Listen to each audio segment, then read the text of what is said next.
என் அன்பு செல்லமே, உன்னை காப்பாற்றுவதற்காகத்தான் நான் இப்பொழுது வந்திருக்கிறேன். இந்த முறையும் அலட்சியமாக நடந்து கொள்ள வேண்டாம்.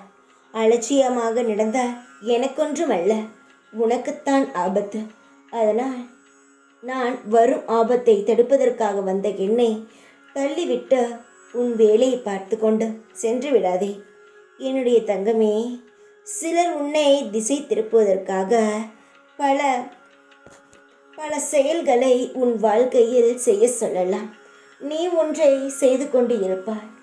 ஆனால் இல்லை, உன் வாழ்க்கைக்கு இது சரியானது இல்லை, நீ வேறு ஒரு வேலை செய்யலாமே, நீ வேறு ஒரு முறையில் முயற்சி செய்து பார்க்கலாமே என்று சொல்லும் பொழுது உனக்கு இருக்கும் கஷ்டத்தில் முயற்சி செய்தான் பார்க்கலாம் என்று நீயும் தேவையில்லாத விஷயங்களை முயற்சி செய்வாய்.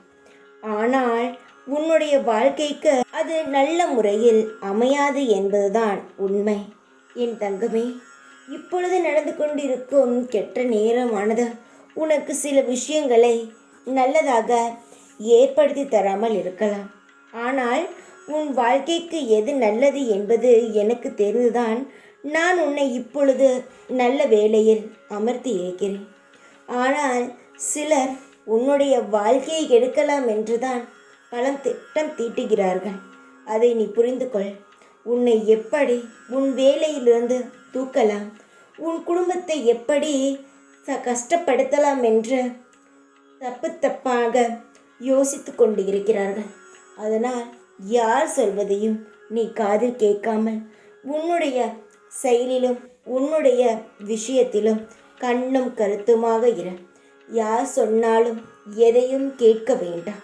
உனக்கு இது சரி கிடையாது, நீ ஏன் இதில் இருந்து கொண்டே இருக்கிறாய், வேறு ஒரு விஷயத்திற்குள் சென்று உன் வாழ்க்கையை நடத்தலாமே என்றெல்லாம் கூட பல விஷயங்களை உனக்கு சொல்வார்கள். ஆனால் அது நல்லது என்று நினைத்து தப்பான முடிவுகளை எடுத்து உன் வாழ்க்கையை தொலைத்து விடாதே. இப்பொழுது நீ எதில் இருக்கிறாயோ அதில் நீ தொடர்ந்து வேலை செய், முயற்சி செய். அடுத்த கட்ட நகர்த்துவது என்னுடைய கடமை. ஆனால் நீயாக எந்த ஒரு செயலையும் அடுத்தவர் பேச்சை கேட்டு எடுக்க வேண்டாம் என்று தான் இப்பொழுது சொல்கிறேன். உன்னுடைய நேரமானது 1000 தப்பான முடிவுகளை எடுக்க வைக்கும். சிலர் உன்னை கெடுப்பதற்காக கூட உன்னை தவறாக வழி நடத்தலாம்.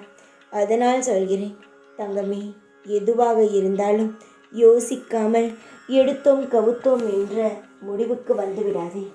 இதுதான் மிகப்பெரிய ஆபத்தை உனக்கு உருவாக்கி தரும்.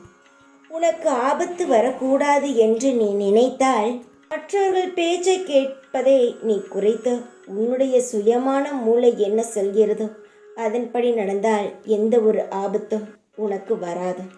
இதுதான் உண்மை. உன் வாழ்க்கைக்கு நீயே பொறுப்பு. சந்தோஷமாக இரு. நான் சொன்னதை மட்டும் ஞாபகம் வைத்துக்கொள். எப்பொழுதும் உன் கூடவே இருப்பேன். இந்த ஓம் சாய்ராம்.